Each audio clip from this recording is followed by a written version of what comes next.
Hey everyone, my name's Kristen and welcome to my Cathedral garden. If you're new here, I am so excited that you're here. I am a homeschooling mom to 4 kids, and this upcoming year I will have a 5th grader, a 3rd grader, a 1st grader, and a 4-year-old. And today we are talking all about homeschooling in the state of Texas. So stick around.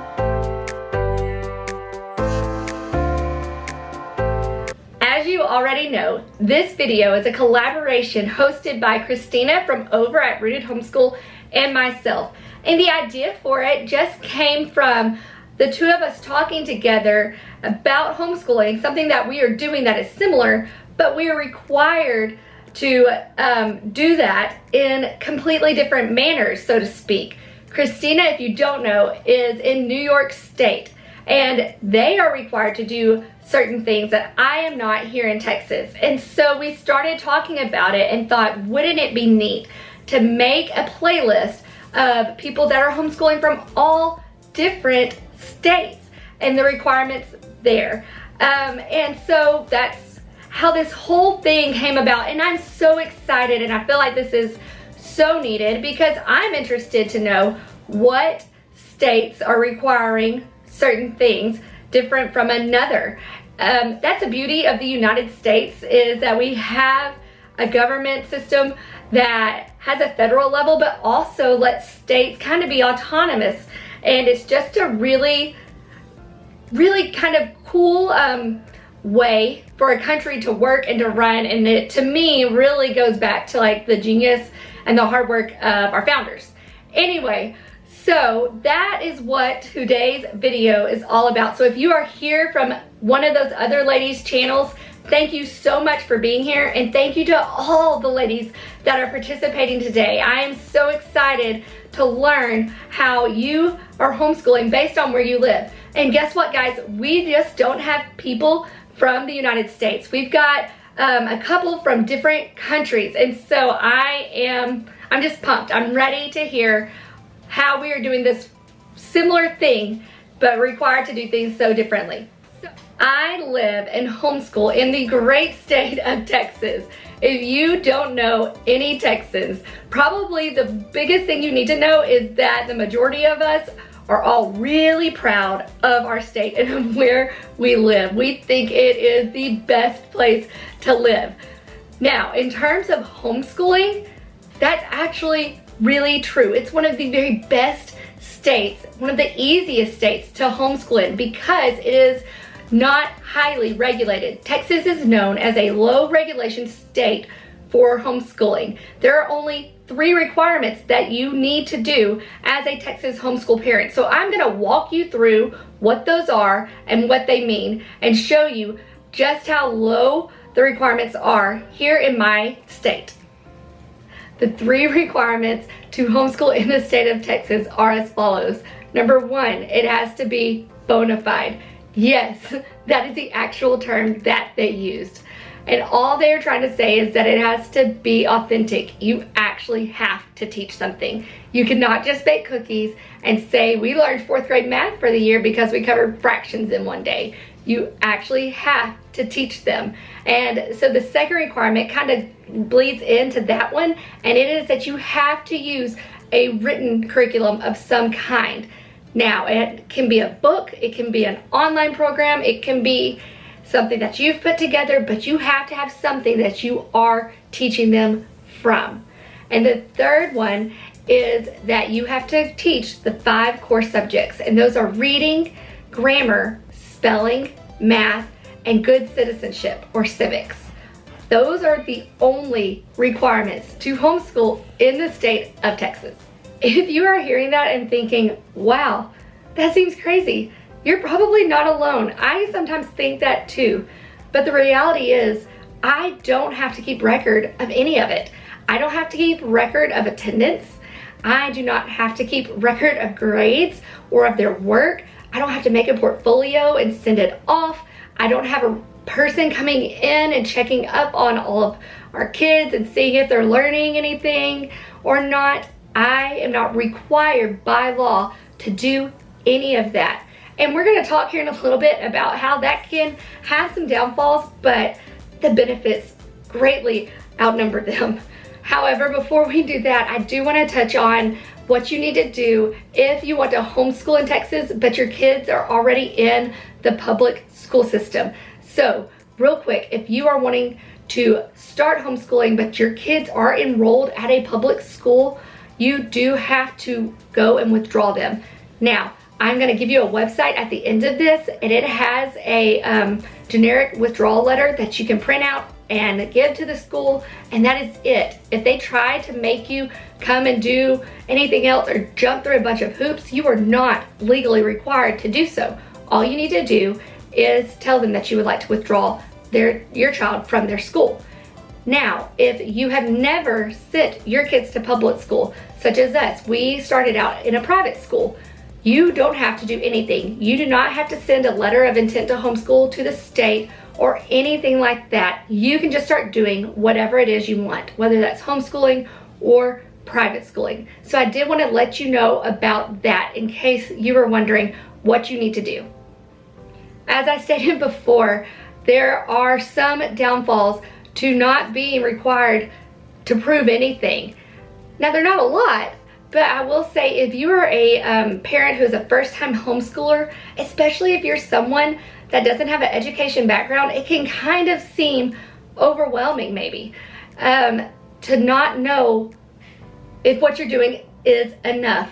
Now, there are different ways to make sure of that. If you are really interested, you can go online and find the TEKS, is what teachers call them. They're the Texas Essential Knowledge and Skills. Basically, every objective that all the kids are required to learn in every subject, and they're listed by grade. And you can find those for free. I'll put a link in the description box below in case you are interested. And you can go and check your curriculum that you've chosen against what the teachers are required to teach in a public school setting. So that is one way that you can know that you are doing the right thing if that is a concern. You also kind of don't know how your kids are doing compared to their peers. Once again, that may not be something that you're worried about, but you can start looking and going, man, I hope he's on track. And you kind of just don't know that because you don't have anyone coming in and telling you yes you are or no you aren't. You're kind of just left to your own devices. And so that can be a little bit nerve-wracking, a little scary, and just make it a little hard.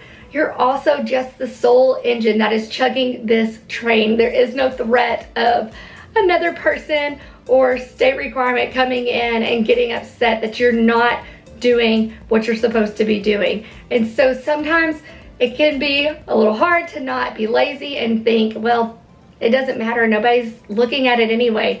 But you do need to keep going. It is important. And I think if you're a homeschool parent, that you have that fire underneath you, that you do want your children to learn and be academically sound. So that shouldn't be a problem, but it can just get a little weary and make you feel like you're on an island sometimes. So those were the potential downfalls, but man, you guys, the benefits, they are just so numerous because there is freedom. That's the big, huge benefit, the freedom to school the way you want to in Texas. There is no one telling you what curriculum you have to use. You can choose for yourself and for your student. There is no one telling you you have to do this amount of work for this amount of days and you have to make sure you tell me what it is or anything like that. You have freedom. If you would like to school for a week solid and then take off a few days or whatever, you have the freedom to do that. You don't have anyone looking over your shoulder and swatting you on the hand saying, you missed that one. And that is so great. You don't have to keep up with anything. Now, I choose to keep up with a few things such as tests and stuff like that, but I don't have to have just boxes or bins of all my children's work kept to prove that we've done what we're supposed to do.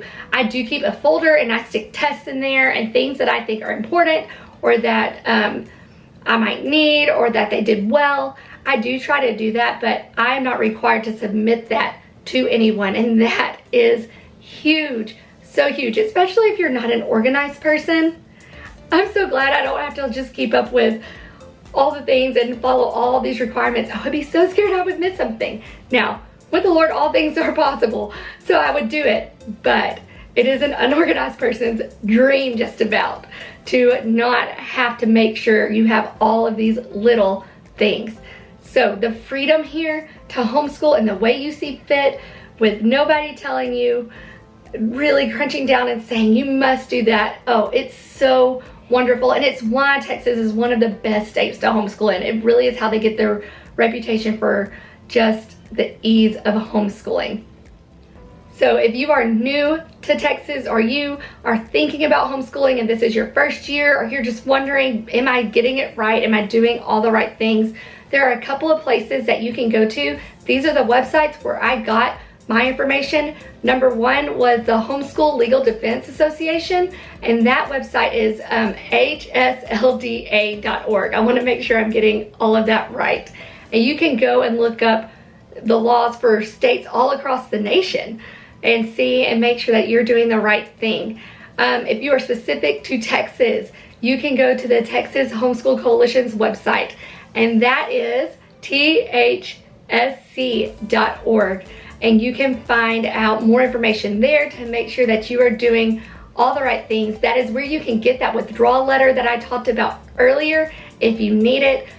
You could also pay a small fee on that website, and you are part of that coalition. So if you run into any legal troubles for any reason, either through the state or wanting your kids to participate in UIL and you have some pushback or stuff like that, you do have representation because you belong to that if you pay the fee. So that is something to think about if you are worried or nervous about needing legal representation. There is an avenue to get that. They also have a lot of resources there, such as how to get started homeschooling and homeschooling in Texas and all of these things, articles, the history of homeschooling in Texas, that if you are interested, you can find all of that information. Thank you again to all the mamas who participated in this playlist. I'm so excited to watch and learn about other states and countries and homeschooling and what all is required of other people. Thank you also to you, the viewer, for being here and for watching. If you wouldn't mind, if you liked today's video, to just give it a thumbs up. And if you want to stick around, if you enjoyed being here today, if you would hit that subscribe button and the notification bell, you can know anytime I post new content. Thank you, Christina, for collaborating with me today, and we'll catch you guys next time. Bye.